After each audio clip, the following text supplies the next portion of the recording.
the creaking, wind. just creaking. So.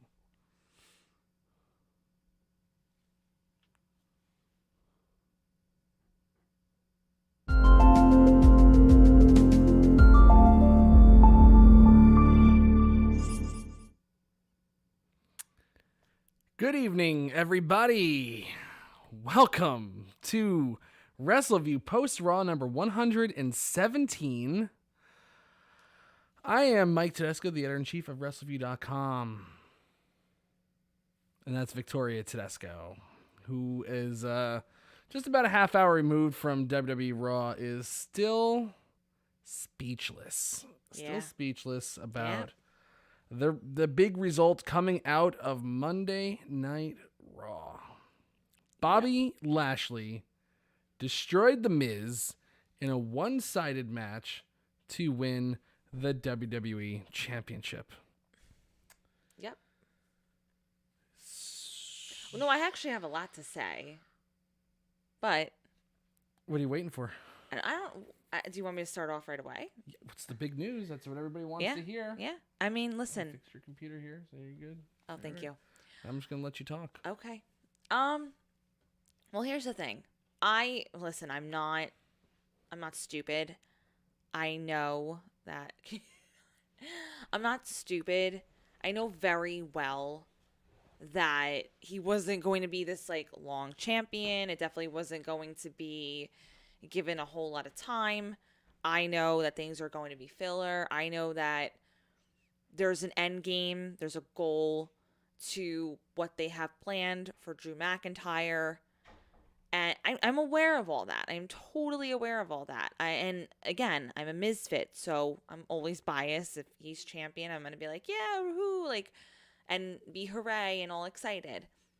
However, what I found very annoying and frustrating, just for somebody who is a Miz fan and sees beyond, a lot of the stuff that they give him. I liked, let's just put it this way. The things I did like were him running away from Bobby Lashley and everything. That was okay. Like, again, Miz's character is most of the time a cowardly heel. Oh, goodness gracious. Our lights are flickering. That was not good. Bad wind here tonight, by the way. So if anything happens, I do apologize. But, oh gosh. Okay. Hopefully we get through the show. Anywho. But I didn't like how Lashley just completely destroyed The Miz. Let's give the guy some dignity here. We knew this wasn't going to be this long, extended reign. To be honest with you, I even anticipated last week, not even 24 hours of a full championship. Just saying. A week? Okay. I'm okay with that. The thing I'm not okay with is how they executed it. I get it. You want to make Lashley this dominating individual. Our lights just flickered. Did you see that, by the way? Yeah. Okay. This long. We dropped some frames too on that. Oh, did we? Just a few. Okay. Well, anywho, I don't like how Lashley, yes, he's dominating. He wanted to show that. You want to show. But did we really have to go that far? Again, Miz has been champion before. Similar in the sense of a filler. We knew that it was an end game. It was really preparation for The Rock and Cena. We knew all this. We know this. Right. I know this. I'm not stupid. But stop making him a complete chump and stop making it like he's actually not a contender for anything. Because the truth of the matter is, again, to defend him, he's been in the company for a long time. There's a lot more than meets the eye. And if you're really, truly an individual who is a fan of his, There's not many of those. Oh my gosh, you really are just the worst. Well, okay. I mean, you have to even admit how they did it. Not okay. I mean, they annihilated him. There was no reason for that. It's like I like, you don't want Bad Bunny to be involved in a WWE title change for sure. But I mean, like, he crushed The Miz. He crushed Braun Strowman last week as well. So I mean, that's fine that he crushed The Miz. I thought it was a little too far when he put the boot on his chest, but again, heel versus heel. Miz is extremely dislikable as a heel, and that's a credit to him. Of course. It's a credit to him. 100%. So I guess they thought, like, let's just pile on and then, make it look really, really bad. So next week, when he's sulking and licking his wounds, Bad Bunny and Damian Priest can say something or whatever, and that'll start building toward the WrestleMania match, right? Right. And again, but Miz, of course, company guy, like you were saying, he does so much for the company. So much for the company. He'll do all the media calls. He doesn't miss any appearances. Nothing. I mean, he was a means to an end. They needed to get. They're having WrestleMania in front of people this year. 100%, and I know that. And I was so saying, he did his job. That's what I'm saying. I know that, of course. And he did a good job. He was perfect as a cowardly, lame ass. Absolutely. We're dropping frames again. Here we go. Oh dear. So what does that mean though? I don't actually. I know the lingo, but I don't know the lingo. What does that mean? It just means that we're going to start getting glitchy in Gotcha. a second now. So it's so windy out. If we start glitching or we lose power, the lights have been flickering. So of course, only on a big show does something like that happen, which is my least favorite thing. But you know how it is. So I don't know because you were getting a drink before, but I'm not. I was well aware of the fact, like I said, I'm not a stupid individual. I know that this wasn't supposed to be like, he's not Endgame. It wasn't supposed to be this long thing. I was surprised even last week they made him even champion more than 24 hours. To be truthful. They wanted to build up, of course, a big Raw rating. Last week, I mean, let's be fair to the Miz. Last week, Raw won for the first time in a long time. Granted, football's over now and all that stuff, but Raw won for the first time the top 3 spots in the top 150 on cable. I mean, a new WWE champion definitely brings some curiosity, but we've had new WWE champions, crowned since. And that was still the top 1, 2, 3. Yeah, and again, Raw. I'm well aware of these things. Now they've done some good things with Raw to make it at least a little more palatable to get through the 3 hours. Yeah, 100%. I don't know what they're gonna do for it next week, but I loved that countdown last week with the Lashley ultimatum, and I loved the countdown this week for every single Miz title defense. And the Miz had a successful title defense. He did defend the title, so he did. He at least had one successful. And I gave he wasn't. He still lost it, but. And I gave even credit tonight for, again, he does the cowardly heel very well. The shtick the entire evening was incredible. Right. I just didn't appreciate. I don't know about incredible, but there were some low points of Raw. It was funny. Some low points of Raw, but I don't like the Annihilation. I think they went a little too far. Well, to make it like it's to build up Bad Bunny. Again, he's a means to an end. So they needed to get the title off of Drew McIntyre in order to get the title on Bobby Lashley to build him up huge to get your WrestleMania match. Everybody right now is screaming about Brock. There's zero sign that Brock Lesnar is coming back. No one's mentioned his name. And I do not see Brock Lesnar coming back until well after this pandemic's over. I love Brock Lesnar. But here's the thing. I don't need to see Brock Lesnar versus Bobby Lashley. I don't. I don't need to see him. I don't. And I definitely don't think if Brock Lesnar's coming back, he's not coming back to lose. So there's no way. I just don't see it. No. I think what they've done, and a lot of people don't like this, and I understand why, because Bobby Lashley has been doing this for a long time, and he's at the top of the mountain. But again, as a means to an end, as a cog in the story, there's a big picture here. I think they really want to run with Drew McIntyre. Yeah. They really, really do. And they like him looking like the underdog. Even though it's hard to make somebody like Drew McIntyre an underdog, they seem to like, booking him like that more. Like against Goldberg, underdog, right? Right. Vanquishes him. Against Brock Lesnar, he was the underdog. Against Randy Orton, he's the underdog because Randy Orton's been doing it forever, right? Forever, yeah. And he's a legend killer. He was on fire. Yep. I get what you're saying. So, in a sense, Bobby Lashley is also holding the title to lose it to. In my opinion, I think he's gonna lose it to Drew McIntyre. Drew McIntyre. And a lot of people are like, oh, it's Lashley's time. I don't care about McIntyre. I'm over McIntyre. Blah blah blah. It's like, yeah, it's fine. It's all well and good. But Lashley's getting his chance to shine. even if he loses the title at WrestleMania, walking into WrestleMania as a champion, into the title match, is that's a career-defining moment for anybody. Yeah, for anybody. It is, absolutely. You know, like I remember, sad to say, you know, when John Huber died, Luke Harper, Brody Lee, his wife even mentioned that, you know, one of his biggest, one of his most loved memories was winning the tag team titles at WrestleMania 34. Yeah.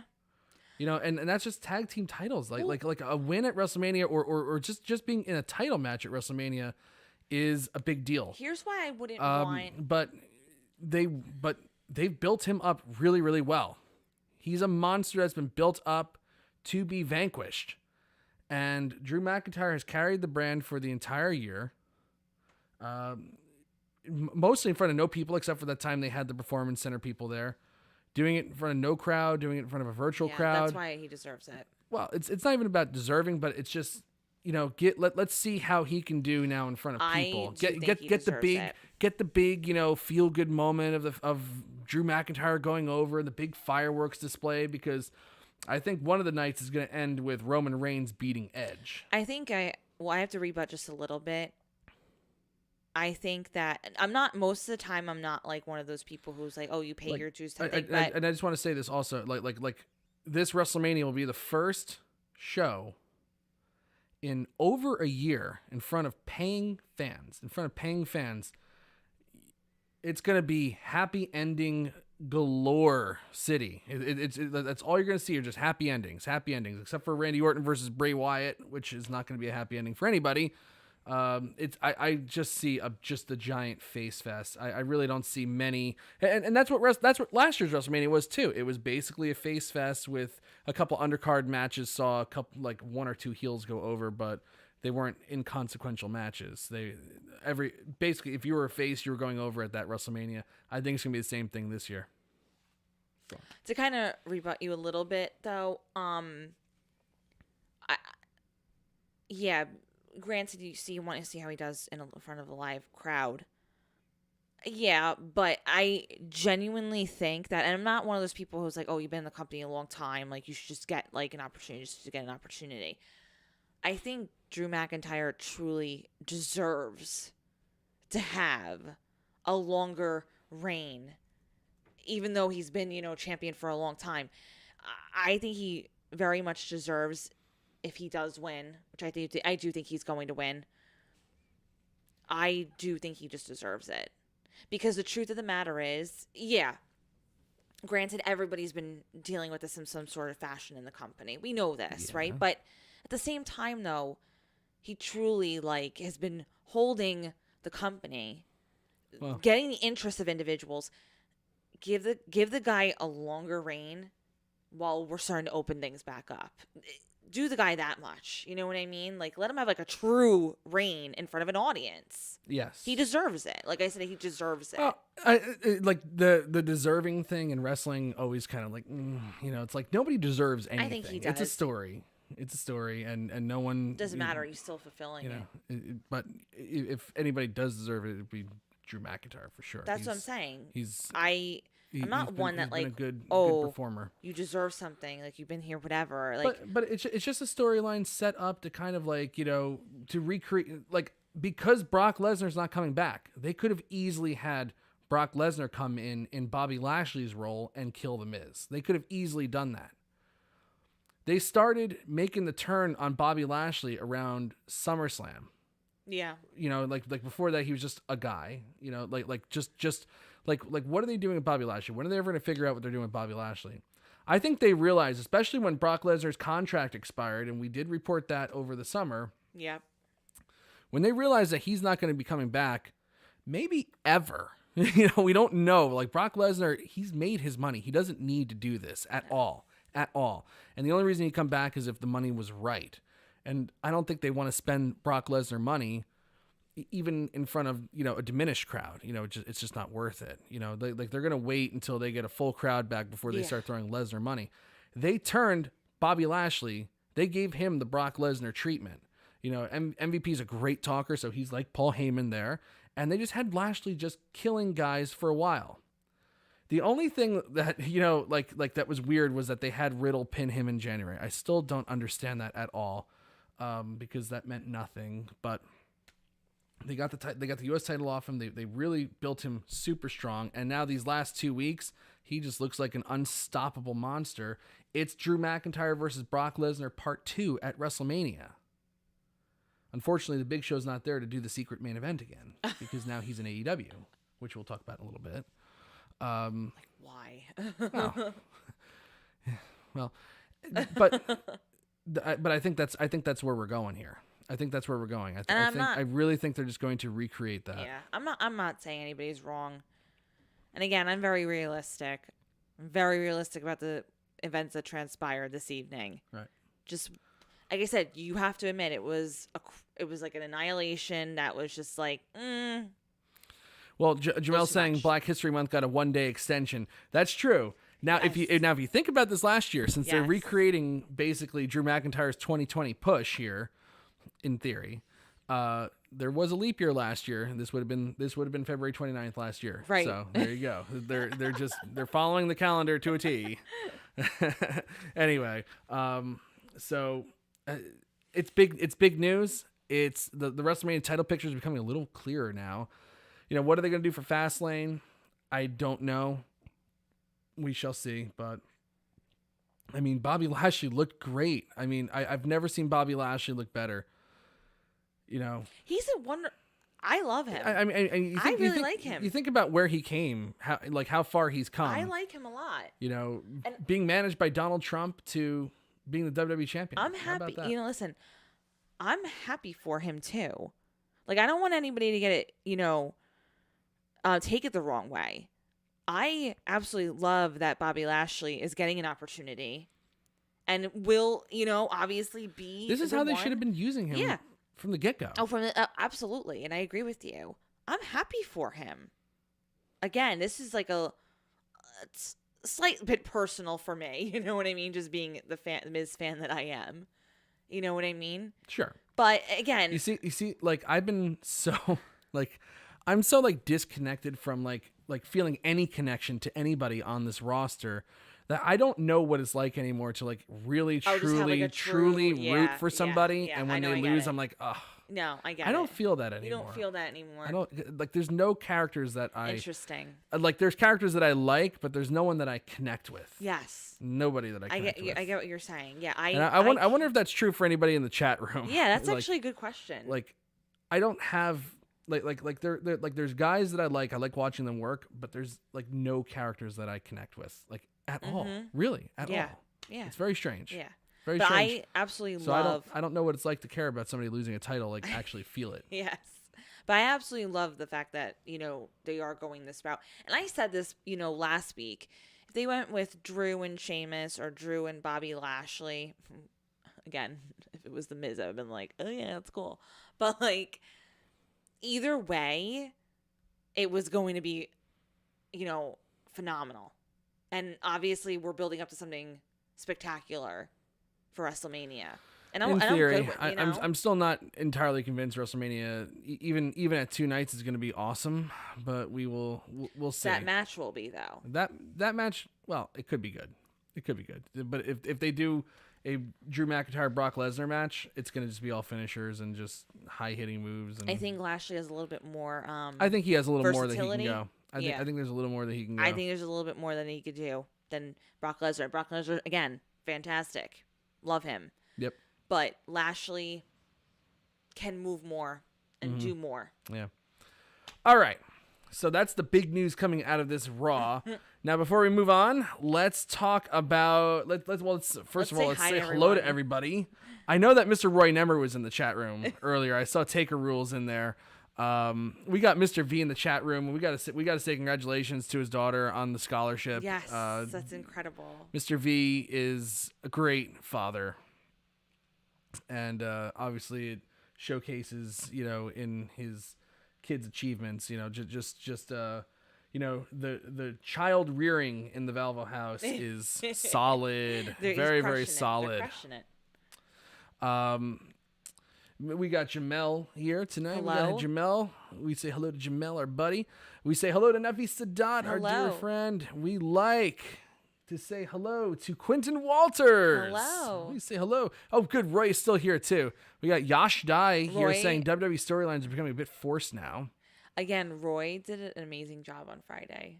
Yeah, Roy's doing a great job. He's doing a great job. If you're not watching the SmackDown post show, you're crazy. You're crazy. If you're home on Friday night, and you know you are because it's still the pandemic, watch that show. At least you should be. Watch that show because Roy is dropping knowledge bombs on everybody Absolutely. and good and solid, well thought out opinions. So you got to watch 100%. that. Make sure you're watching. And Jamel says if your kids don't watch Raw, they get high test scores. If your kids don't watch Raw. Yeah. Andrew, I know. Well, good thing we've been putting her to bed early. Andrew Elder, everyone wants on the list, including Drew McIntyre, and I'm getting off of it. Yes. No, and it's so funny. Everyone was testing me this week. I don't know. Everyone is like, do you want to go to the dark place that Andrew went to? I don't know. Maybe they do. It was a dark place. Juan Alarcon here. Hi, Tedesco's Hello. Victoria. What you feed the Miz earlier for him to get a tummy ache? No, she had he must have had some of Aunt Terry's cobbler there. Stop. Not nice. Grash is here. Hey, Mike and Victoria. Hey, Grash. How you doing, man? We got Mashoon Wall still live in the Hello. chat room. Hello. And do we say hi to Daniel Shell yet? Did we say hi to him yet? I don't think so. Oh, hi, Daniel He's definitely Shell. on my list. Daniel Shell is on the list. Oh, he's for sure. He's never really off the list. Tyler Upson's here in the chat room He's never tonight. off the list. Hi, Tyler. He's just perpetually on. It's like every page just has him in the heading. And I know we had somebody else in here. Where was the comment? Because he's always good to us, and I want to make sure I take his comments. Jorge Oliva is here somewhere. I know I saw his comment. Hello. Oh yeah, I love the Sheamus Drew match, but why would you not hold off for a pay-per-view? Fastlane, perhaps. Great question. We're gonna talk about that. We're definitely gonna talk about that. All right. So we said hello to everybody. We got the pleasantries out of the way. Jamel says Miz ate some Jack in the Box. I was thinking of clucking chicken or something like that. Like something really that'll just make your stomach. Jamel was close to being on the list this week. He was provoking a little bit. Jamel was poking the bear? He was poking. Oh my god. He was poking. A little bit. Oh my goodness. A little bit. All right. So this Raw is kind of like okay. The number one thing that was really bugging me about the show, I'm going to start off with something that bugged me, was the commentary was insufferable tonight. No, I was like, what is he going to say first? Insufferable. So bad. So bad. So bad. I mean, it's So bad. bad on a normal night, but tonight it was atrocious. It was the fucking pits. You know what was, okay, you know how you knew it was going to be, you were in for it to be really bad tonight? I'm telling you right now, if this wind wakes her up, we're going to have huge hell to pay. Victoria is going to bring Mother Nature onto the show next week and beat her ass. But what was I saying? Oh, you know how you knew it was going to be bad? Jamel wants to know how he wound up in the list. Almost. Wait a minute. I'll bring it up, Are you sure Jamel. it was Jamel? Randy No, I'll bring it Tricola's up. here. I'll bring it up, Jamel. Anyways, no, you know how he was going to be bad? When it wasn't even 2 seconds in and you're like, oh my God, what did I talk about the ThunderDome? And I'm like, no, stop. Like, they were like. Well, the award-winning, that's just the normal shtick that they do. No, but that's like. just the normal shit that they do. But the thing that was bugging me tonight was like Tom Phillips, like I'm sure he was instructed to do it, went into total Tony Schiavone mode from WCW 1999. This is the greatest night in the history of our sport. This is the greatest night in the history of professional wrestling. This is the greatest night that you'll ever see on our genre of entertainment. And it's like, yeah, I don't really need to see fucking Conan face Kevin Nash and call that the greatest thing that's ever happened in wrestling. Okay, go fuck yourself, Tony. That's how Tom the entire night, Tom Phillips kept saying, this is the biggest night in the history of Monday Night Raw. It's like, no, like don't like look. There's ways to build up a show to keep people interested, make them feel like they're watching something special without having to insult their intelligence. You know, like that's like the classic, like, you know, walk into a dealership, the car salesman comes up to me, oh, this is the greatest car ever, and you're going to get a great deal on it. You just need to take it in the brown, and it's going to be great. It's like, I don't want, no. It's like, come on, please. I retract my statement. Jamel never pushes the buttons. No, because... Jamel's only nice. No, it was all Shell, okay?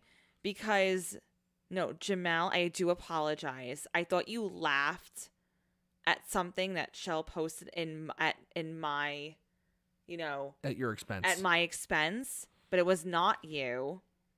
It was Shell laughing at himself. Ew. At my expense. Ew. So Jamel, I do apologize. You happened to comment, and I thought your name was the laughing one, and I was like, why are you laughing? Why would he laugh at me? Because Jamel and I are very good friends. Okay, good. Now that mystery was solved and Victoria called somebody out on the air that didn't need to be called out. Sorry. Shell, you're very much on the list. Shell's on the list. He's always on the list. So, anyway, Bret Hart versus El Dandy. Greatest moment in the history of our sport. Let me know if Jamel forgives me, though. Just keep an eye out for that. I will definitely check out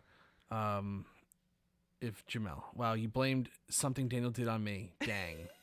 He's not... Okay, he doesn't forgive me. Well, I mean, we're on a lag, so maybe he will forgive you. I hope he does, because you shouldn't insult our good friends on the show. Except for Daniel Shell. He's the only one who gets insulted. And we love Daniel. Anyway, so the show, so that was just bugging me.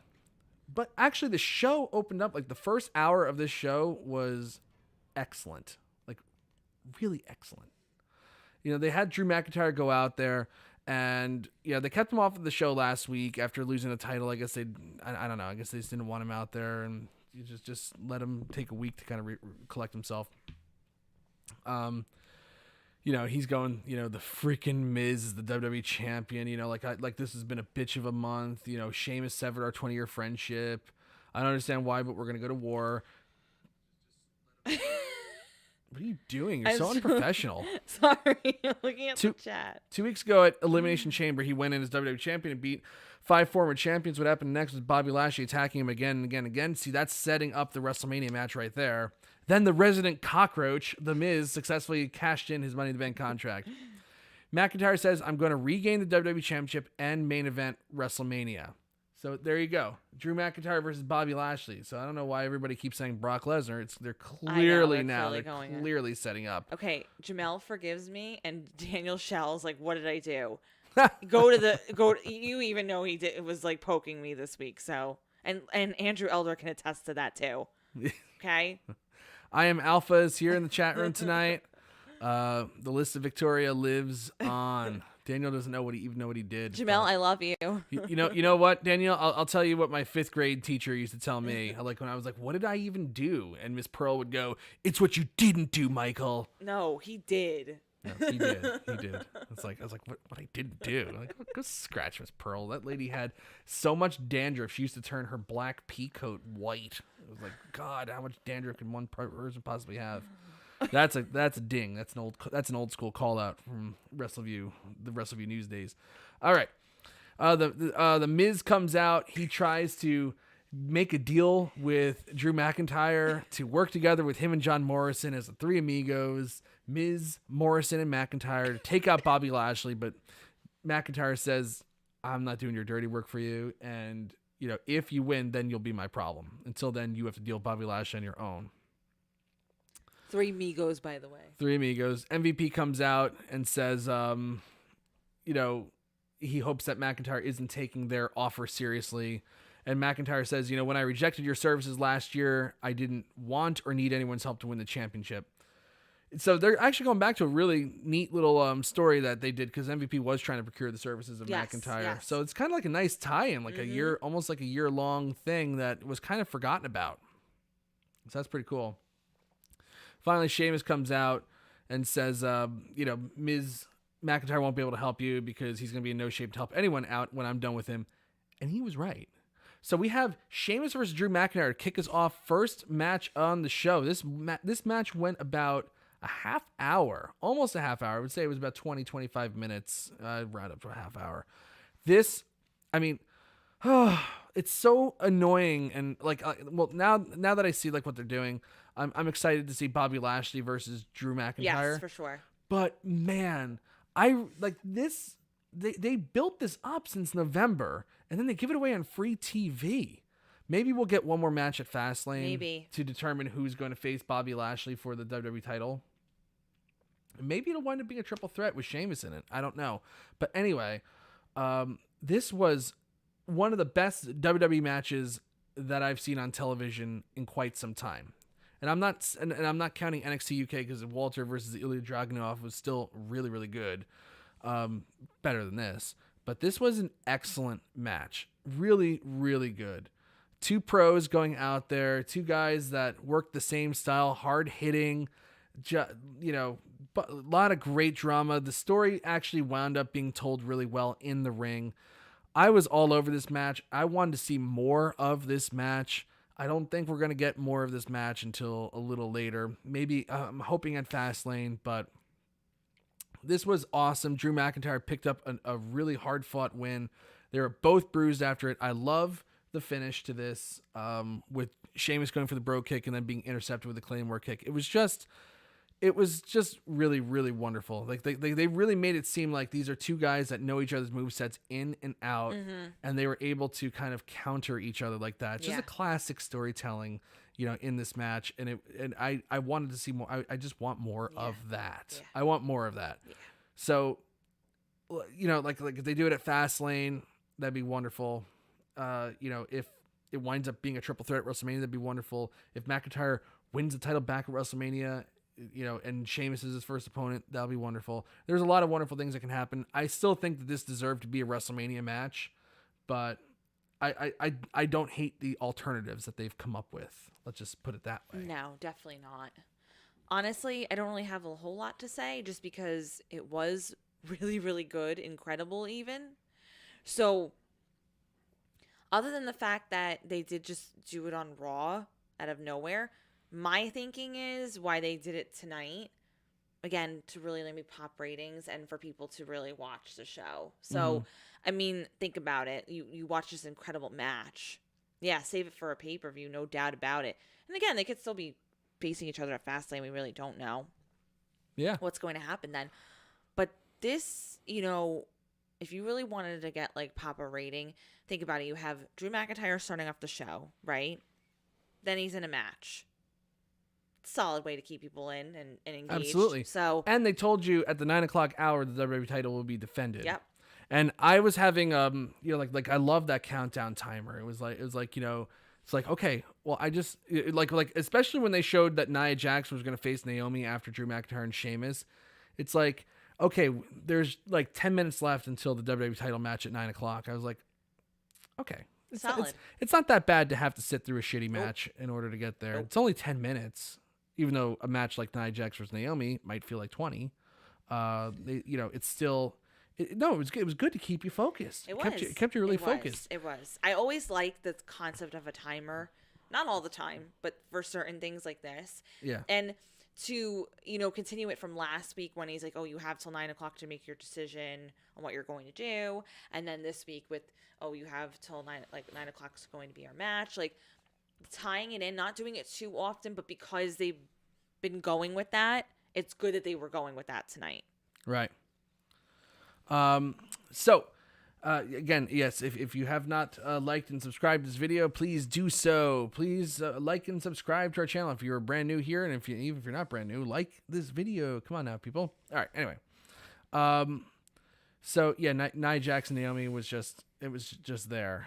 But man, Drew McIntyre and Sheamus was freaking awesome. We get to the 9:00 hour. Bobby Lashley comes out, and they actually I have to go see if I can find this on Twitter, because they had a picture of Bobby Lashley, or they had an image of Bobby Lashley at the 9:00 hour. It was terrifying. It was absolutely terrifying. Let me see if I can just pull this up real quick, because he looked so intense. It's like, you know why I think people like Brock Lesnar so much. It's the fact that you watch wrestling, and you're watching a genre that is simulated fighting and with a predetermined ending, right? But when Brock Lesnar comes out, you watch his match And maybe, just maybe, you sit there and think, okay, everything else that I watched was fake, but this guy's real. Yeah. No, that when makes I a lot of saw sense. this image of Bobby Lashley, I was like, no, that this makes is a lot real. of sense. I would not want to be Michael Mizanin right now going against this guy. He convinced me. Like, just the intensity right there. That was, I mean, even the lighting on his face. I mean, it just made him look like a complete and total monster. It was just like when the WWE production machine is working in full force, it works really well. It does. You're right about that. And that was pretty cool. Anyway, so Bobby Lashley comes out. Miz's music hits. He hasn't come out. We go backstage to see the Miz doubled over in pain. He's got a stomach ache. Lashley runs to the back, grabs him, throws him down. Adam Pearce comes up and says, "I don't care if I have to drag you out there, Miz. You will defend the WWE Championship at 10 p.m. Eastern." So again, now we're going to get another hour of that. I really liked that little bait and switch right there. I do too. I was like, okay, yeah. Okay, so they'll hook me for another hour. Of course, when we get to the 10 o'clock hour, Bobby Lashley comes out again. The Miz comes out this time, tries to beg him off, tries to make a deal with them, try to say, like, why don't we just wait till WrestleMania to do this match? They decline. The match starts. Miz grabs the title and runs away, gets counted out. And then, I was like, okay, I guess they're going to try to stretch it out to the end of the night. But as they were walking away, MVP goes, "It's just not tonight. It's just not tonight." And I was like, oh my God, is that it? Like that's how they're going to end this thing. Like we're going to go to fast. That's how they're going to get the fast lane with Miz and Bobby Lashley. So initially I put out a tweet where I was like, you got to be kidding me. Like after all the teases and a build for a week, that's how you get out of it. That sucked. I said, I hope there's more. So I left I left a lifeline out there for myself saying, like, I hope that there's a little more to this, because if that's it, that sucked. And it would have sucked, but luckily there was more. Anyway, hey, it's Goosey. Hey. Got him in the chat room. Of course, Goosey got to say something shitty, but he's what does he say? Saying, yeah, like it's real to me, damn it. I'm talking about, like how he, like, there are people that make you, that can bend that reality, like you can suspend your disbelief when, like, a giant dude like Bobby Lashley or Brock Lesnar's in the ring, for sure. Yeah. Anyway, so glad they didn't finish it off there. Now we got to talk about something that definitely stinks. Now the segment was fine, but the story sucks. It just fucking sucks.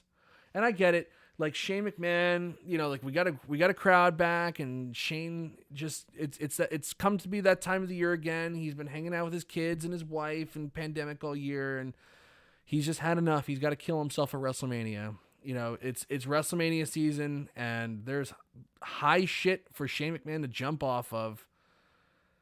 And so we need to make a story for Shane. We have to force through. Doesn't matter if you have to force through some of the shittiest storytelling you could possibly think of. If it doesn't make even if it doesn't make sense, even if it makes Braun Strowman look like a giant fucking hayseed, we're going to do this match with Braun Strowman and Shane McMahon.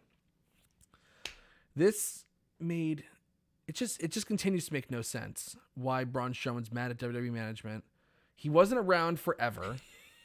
Number one. Number two, they clearly said the Elimination Chamber match can only, like, everybody who's a contender in that match, everybody who's in that match is a former WWE champion.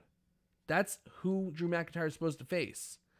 Braun Strowman is a former world champion, yes. He's a former Universal champion.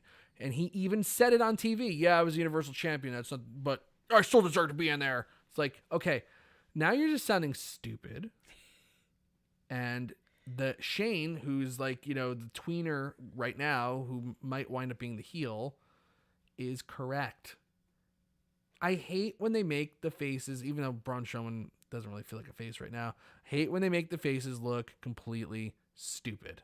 And I mean, he looks stupid in this. Like, this is just dumb. This is just dumb. Yeah. There's no way around it. Yeah. again, not really much to add other than the fact that, not really add, just reiterate what you're saying. The thing with Braun Strowman is obviously he hasn't had a whole lot going on to begin with. He's been injured. He's been in and out all, for a little while now. Yes, absolutely. So him coming into this is like, okay, whatever. But like you said, they always have to now being that Shane McMahon is an active member in the company, bring him back somehow to get him into WrestleMania. And Braun Strowman, which just happens to be that individual. What sucks though for Braun Strowman is that he had a lot going on to begin with, and now he's like stuck in this whole feud. Yeah, it's like it's just like, what the hell? Yeah, I was talking to my cousin yesterday about like what's going on with Braun Strowman, and we're just kind of talking about like how Strowman randomly, like without anybody really realizing it, went from being like the big up and comer in like 2017, 2018. Yeah. Like I want to see this guy win the title. I want to see him win the title. And nothing happened with that. And then they finally give him the title for a little while. It didn't work out well because he was facing Bray Wyatt, and we all know when whatever Bray Wyatt touches dies. And now he's like on the back end of his career now. Now he's like the legend that they just toss aside. It's like so weird. Like when did Braun Strowman get to the back end of his career? Because that's what it feels like. He's at the back end of his career right now. I don't know. It would have been the perfect opportunity because he's been out from injuries. That again to do a reset. And yeah, I mean, how many resets are you going to do with this guy? Part of it is wounds that WWE inflicted on him, and then another part of it is like he's having a hard time staying healthy. But there was a time when he was healthy, of course, and he was completely on fire. They didn't pull the trigger fast enough. Mm-hmm. They just didn't. They didn't because they had other plans, and they didn't want. They were being obstinate with the fans. They wanted to go in the direction that they wanted to go in. Oh well, some guys just get missed. And Braun Strowman, I guess, is a miss. He's still gonna be. I mean, anything with a McMahon at WrestleMania, that's a big, high end match. So it's not like he's done or anything like that. But it just feels like we went from he was an up and comer to now he's at the back end, like out of nowhere. So, Shane says that he needs to work on conflict management because apparently Shane's taking MBA courses in college right now. Fucking kill why? me. Just kill me on on that stupid ass storyline right there. And he wants him to work with management, so he makes Braun Strowman and Adam Pearce take on the Hurt Business for the Raw Tag Team Championship. So there's another thing that infuriated me. Oh God. Braun Strowman single-handedly destroys Shelton Benjamin and Cedric Alexander, who have been dominant Raw Tag Team Champions. Yes. They're made to look completely weak, but that's what they do with the tag team champions all the time. You need to get somebody over just so the tag team champions in there make them look like shit. It's like we're getting somewhere with these titles finally, where they're finally like getting some kind of prestige, I suppose. Well, you know why I have an issue. And I can't. What was I gonna say? Sorry. Oh, that totally went out of my mind. Because of me? Well, I was in the train of thought. Oh yeah, and now it's like, Braun Strowman has to run over these guys, make them look weak, just so we can get an equally weak storyline over that's filled with just plot holes and bullshit for Shane McMahon and Braun Strowman. Stupid. It's just bad storytelling. This is just dumb. Can I talk now? Go ahead. What are you mad at me? I was in mid-sentence. You start talking. Please. Anywho, I really the reason why that bothered me, because like you said, the Hurt Business has been dominant, and now one of your members is going for the championship. Right. Like, you want that cohesiveness of everybody's doing well. And again, they still retain the titles. That's not the issue. But did they need to be destroyed by Braun Strowman? No, absolutely not. So it's like, when one's doing well, they all kind of need to do well. We all need to be in that same playing field. One's going for the title, the biggest title in the company. Everybody needs to look like strong and dominant. Right. And you're like stable. for just once, I want to see the Hurt Business fire on all cylinders. Yeah. The same thing. Right. All dominating at the same time. By the way, how hard did they drop the tension between Shelton Benjamin and Cedric Alexander? Like they were going to break up the Hurt Business a little while ago.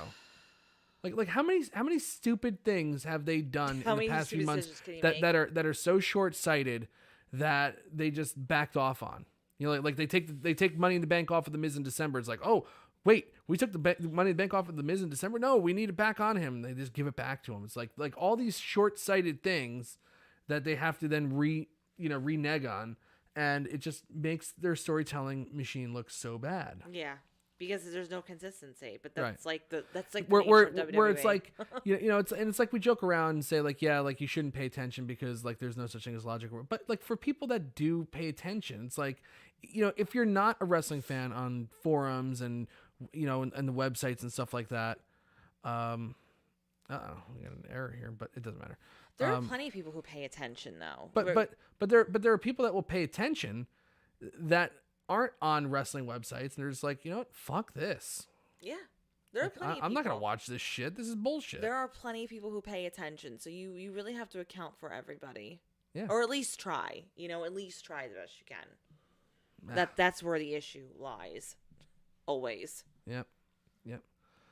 We have a little bit of an error here. Nope, it went away. We're back to excellent connection. So I don't know if what I said cut off there. I hope it didn't.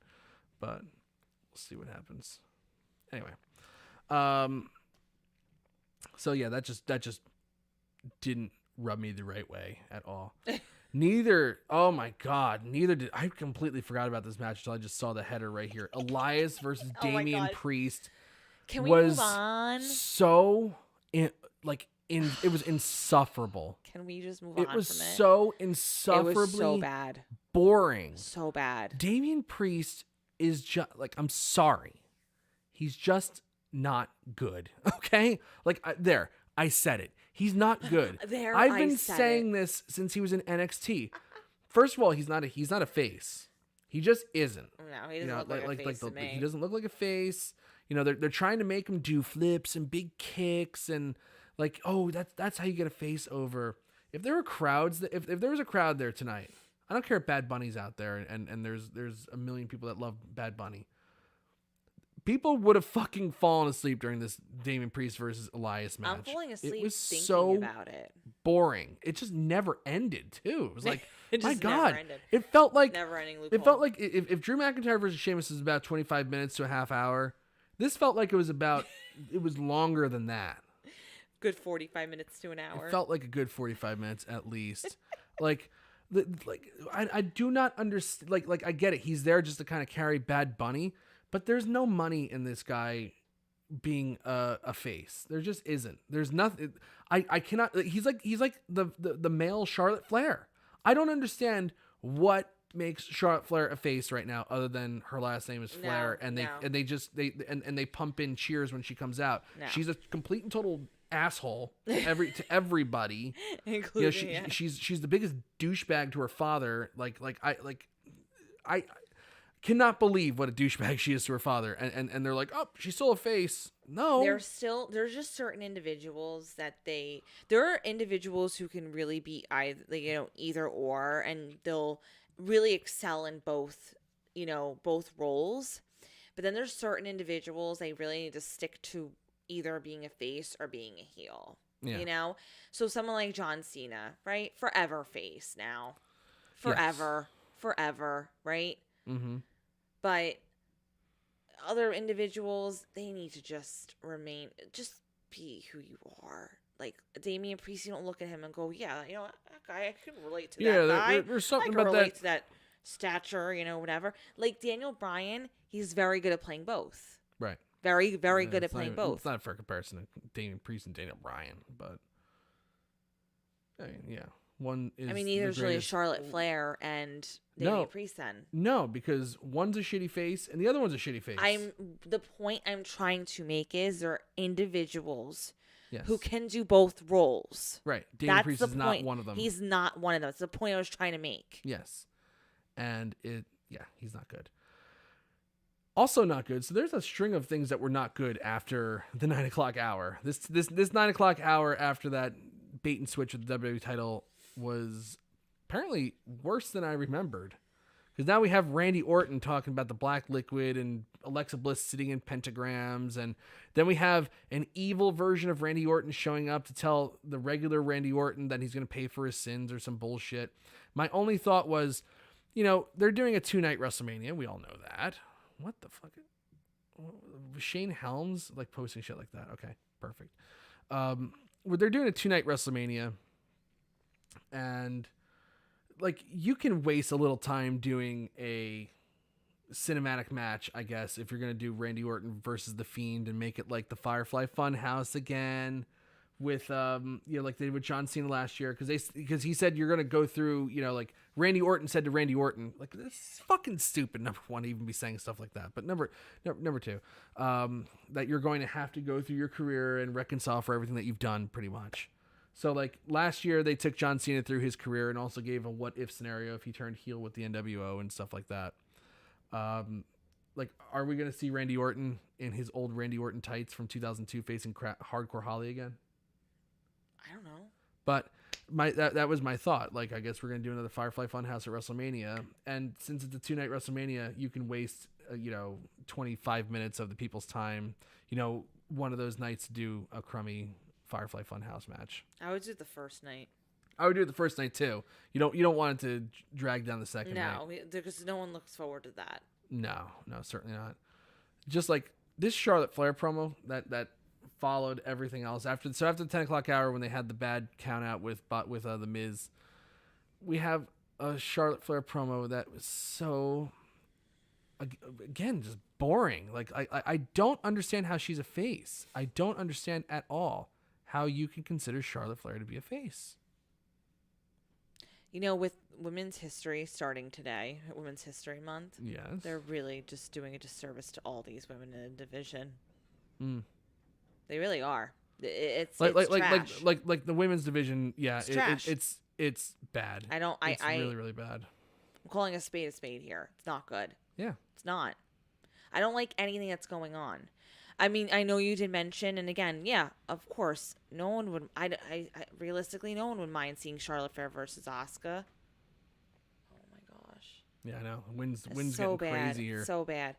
I wouldn't mind seeing Charlotte Flair versus Asuka, not at all. But I just don't know.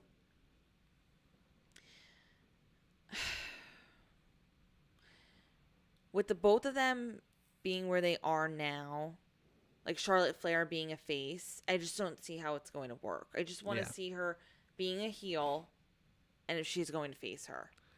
I'm just not excited for anything with the women. No, I'm not. I mean, I'm not even I can't even say that I'm excited to see they can actually hear the wind on the thing. That's amazing. I'm not even I am definitely not excited for Sasha Banks versus Bianca Belair. I'll tell you that. I just Sasha Banks just rubs me the wrong way every which way. And I think she's going to try really hard and just ruin this moment for Bianca Belair. Because when Sasha tries hard, people get hurt. Let's just put it that way. But this was completely and totally nasty. I gotta pull this up. So last week, Asuka got kicked in the face by Shayna Baszler and had a tooth knocked out. Oh my God, this looked just miserable. Absolutely miserable. Front tooth gone, goes flying. Oh, man. That's nasty. That is just brutal. And Shayna knew. She dropped down immediately to check on her. But look, you can see kick, front tooth gone. On TV, it was in HD, you can actually see the tooth just floating through the air and landing on the mat. That was just nasty. I am excited for Charlotte Flair versus Asuka. How they're going to get there is going to be the most boring, lazy shit that you could possibly imagine. Yeah. We're going to see 900,000 Charlotte versus Nia, Charlotte versus Shayna, Asuka versus Nia, Asuka versus Shayna. Maybe they'll even do a women's tag team title match at Fastlane again. But there's nobody there to carry the load. Okay, so let's say Charlotte Flair beats Asuka, or where's Rhea Ripley in all this? We need Rhea. I know they want to hold off Rhea Ripley maybe until Fastlane. I hope, and I hope she's in the match with Asuka and Charlotte at WrestleMania. But it's nice that they want to hold her off until Fastlane. We need Rhea Ripley tonight. Like enough stalling. We need somebody in the equation. We need reinforcements in this division. We need to pronto. Start, yeah, we need to start. Peyton Royce ain't gonna do it. No, we need to start getting people that are actually going to hold your interest and that are actually going to, actually have potential. Because recycling these matches between Charlotte Flair and Asuka, like, again, it's gonna be a great match. We know this, but like, it's been done before. Too many times. They don't have anybody else, though. Yep. But we really need to start, like, pulling the trigger, get Rhea Ripley up here, and add another layer to all this. And I have to say this Maybe also. they will. I also have to say this about Charlotte Flair. Like, she is, like, one of their top women on the roster. There's no doubt about it. She's... And top performer. She's up there. And on some nights she's actually better than some of the male performers, but I agree. She's definitely up there and like one of the best women that they've ever had perform for them in the company. In terms of like in ring talent. Oh, yeah, her character stinks. There's no doubt about it. Her character's not that good. I can't think of one. Like she's won the title 10 times, 11 times. So I forget the number of women's titles that she's held.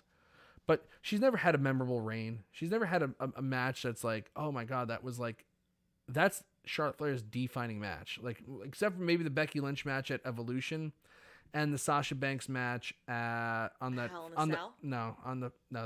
Who was that? Who was that? Oh yeah, that match sucked. Sasha versus Charlotte in Hell in a Cell. No, Sasha versus Charlotte on the night of the brand split with Raw. Oh, okay. That was an excellent match, even though Sasha, again, almost killed herself in a suicide dive because Sasha doing Sasha things. Sasha, yeah. I just, like she has not been good since coming back. She was gone since June, and she has not hit her stride since coming back. None of her matches have been good, really. Like most of them have dragged. The Lacey Evans matches before she got pregnant were nothing to write home about at all. She couldn't carry her to a good match. Charlotte's lost a step or two. So I'll be very interested to see. Hopefully she'll be motivated. Hopefully, she'll have a good match with Asuka at WrestleMania. Hopefully Rhea Ripley's involved in that too. But damn, it's like she's definitely taken a step. Dumpster fire of a division. It really is. It is. It's just there's nothing there. And Retribution is a dumpster fire of a faction. I guess Kofi and Xavier weren't there tonight. They weren't even lumberjacks. So I was like, maybe they dropped Mustafa Ali. Yeah, I don't know. It looks like it's going to be Mustafa Ali versus Riddle at Fastlane. But Retribution continues to be cucks to whoever they face. T-Bar, Mace, Slapjack, just not good. Lucha House Party, like when you're getting pinned by Grand Metalik, you need to start like reevaluating. Your career should be flashing before your eyes at this point. It's like it's not good. The best thing that they can do for Mustafa Ali, who has been good, one of the only ones in this faction that has come out of it for the better. He's the only one, by the way, that's come out for the better. The best thing to do would just be to break this fucking thing up and just let Mustafa Ali let him fly solo and do his thing. That literally is the only thing and the best decision to make at that point, honestly. Yep. So that's all I got to say about Raw.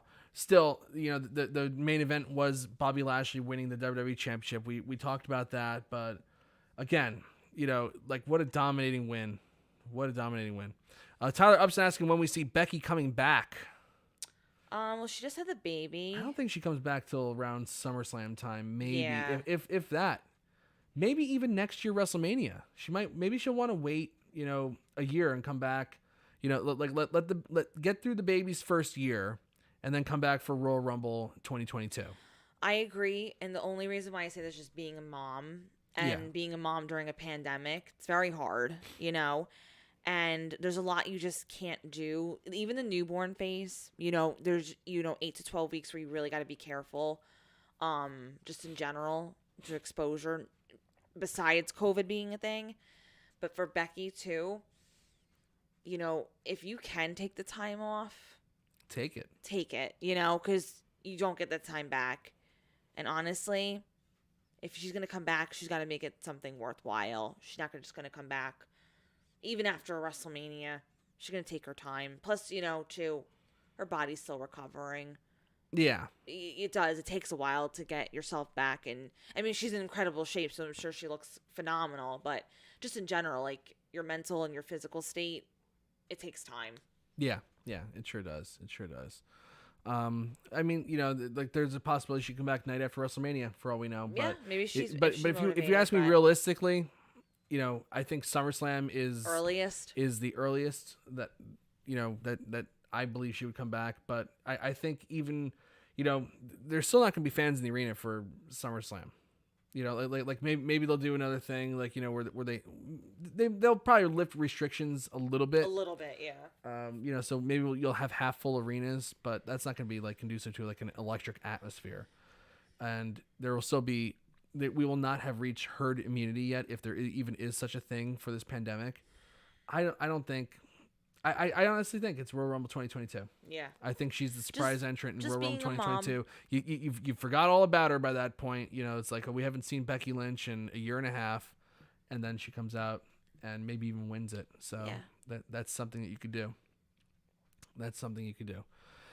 Anyway, other news in wrestling, Big Show is. I didn't even know Big Show was having contract issues. Like I can't believe that he's in AEW. That was like certain things like happen that don't surprise me in wrestling. That one shocked me. Shocking. I was shocked. Not too. that like Big Show is like this like giant important force in WWE and like like they can't go on without him, but it's like you just think of like guys that are going to be lifers, and I was like Big Show lifer, obviously. Obviously, like they gave him a Netflix comedy show. They've done movies with him. They've done a lot for him. But at the end of the day, he's still an athlete, and the athlete wants to perform. He goes to AEW. He probably wants a challenge again. Maybe it was too easy for him in WWE now. That's what I was going to ask you. Do you think a part of it was the fact that, because I got to be honest with you, the way that he was being used, I thought he was more or less going to retire in the next couple years or so. They were treating him like he was retired. So like on Raw Legends Night, we never got a chance to really talk about that, because the stream crapped out, of course. Yeah.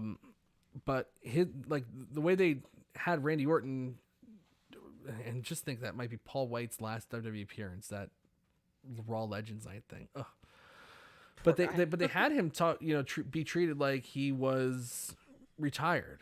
Yeah. And that he was washed up and like that. I just thought he never.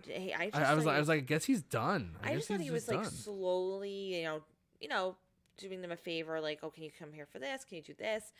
Kind of that type of thing. But he was going to retire in the next or maybe have like one more like feud and then be done. Yeah. Like a consistent feud. So I was completely shocked when he signed with them. But obviously there's a lot more. Well, yeah. He wants as an athlete. Absolutely. But he's also going to be commentating on their show. I forget. Like there's an offshoot of AEW Dark. That's going to be a challenge for him. AEW Dark what the hell is it called? AEW Dark Elevation. Elevation's the name. Okay. That's the one where they're going to be doing like with these independent wrestlers that are going to be coming in and getting a shot. So it's going to be a lot of like unknown people. I'm kind of curious, like, why would you put Paul White on that one? Like I would have at least Paul White at least on the regular, AEW Dark on Tuesday with the regulars. If you want, like, I'm sure Big Show loves wrestling and all that stuff, like maybe he knows some people, but Excalibur is so good. He's so good at getting over unknown talents and really, really getting you invested in their story. And I don't know if Paul White can do that. I'll be very interested to see how he does on Elevation, talking about new young talent. I don't think that would be his forte. I think he'd probably be better served on the regular AEW Dark. For all I know, they might make the switch anyway. Who knows? Elevation is going at 7:00 on Monday nights now. So maybe they want to have a name on there to get people to watch. Maybe I don't know. I just it's Big so Show funny. Big Show will wrestle in AEW as Paul. I remember when he was away from WWE for a little while and he faced Hulk Hogan in Memphis, where he was the Great Paul the Great White. Oh my gosh, that's so I wonder if funny. he's gonna go by the Great White again, Right? In AEW. Right? That'd be amazing. I actually thought that was just a great name. I just thought that was a great name. I don't know what they're doing AEW. The fact that they just keep taking people from WWE. It's like but yeah. Well, no, and the reason why I say that is because can you establish yourself on your own? Do you really have to just take the leftovers of and not leftovers, Big Show obviously has been wrestling for a very long time, but it's like, really, we're doing this? Well, you got to be very careful because AEW fans get very, very triggered if you mention anything about the company. You're not allowed to criticize. You're not allowed to criticize it. Oh, I apologize. So just be very careful there. But you're asking me to be careful. But I don't care. But there is something to that. It's like I get bringing in Sting, icon, name. I get bringing in Big Show, icon, name. Like when they had Zack Ryder there for a little while, I was like, no. He's not with them anymore? No, he's not. Actually, he's not. He's with TNA, Impact. Sorry, I still call them Impact. But they have a working relationship with AEW. But he's with Impact. They did not Zack Ryder showed nothing in his AEW match. Gotcha. That he had at All Out. Like Jack Swagger, just a guy, just there. I don't mind them picking up big names that are floating around on the market that WWE doesn't see anything in because they're a certain age now. Like Jake Roberts was floating around. Why wouldn't you not want to have one of the best talkers in wrestling history on their show? Of course you do. Yeah, of course you do. That's a great move, and they treat their legends way better than WWE does. Well, yeah, because they're not using the age. Because they either treat their legends like they're douchebag dickheads that how are these guys ever good when I see them on television, or they're unstoppable like Goldberg and they're just killing everybody. Right. It's like there's no in between. There's no in between. At the end of the day, no one gets helped by the legend usage in WWE. Like the entire Raw Legends night was a complete and total waste. It helped nobody. Nobody was helped by that night at all. It was just a giant vortex of nothingness. Anyway, but I do have a problem with them, signing guys that weren't good in WWE and trying to make something with them like that. That I don't like. I think they could. I think they should just go. I think their roster is actually too big. The roster's way too big for the amount of TV time that they have for them. So, I think now is a good time to maybe hold off on signing any more big names because right now we also have Shaquille O'Neal floating around out there. So, Shaquille O'Neal versus Cody this week on Dynamite. And don't be surprised if you see Shaquille O'Neal versus the Giant at some pay-per-view coming up, because that's, for whatever reason, a wrestling fan's wet dream is to see Shaquille O'Neal, who's not a wrestler, face the Big Show. You know what's so funny? Remember how, oh my gosh, it's definitely a while ago now. Had to be at least 5 years ago at this point. When we were like, oh, Shaq's definitely going to be facing Big Show. Because, obviously it's happened in the past.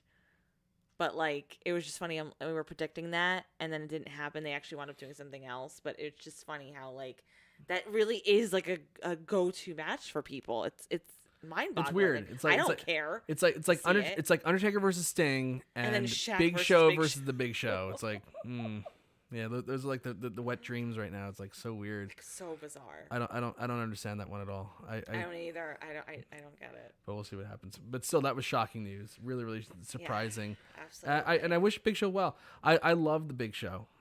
Really, I do. He's had so many bad angles that he's just done good things with. And from when he started, when it really clicked with him, when he finally figured out how to be a big man, and he had some really great matches against The Undertaker when he finally figured it out. He had some good matches against John Cena.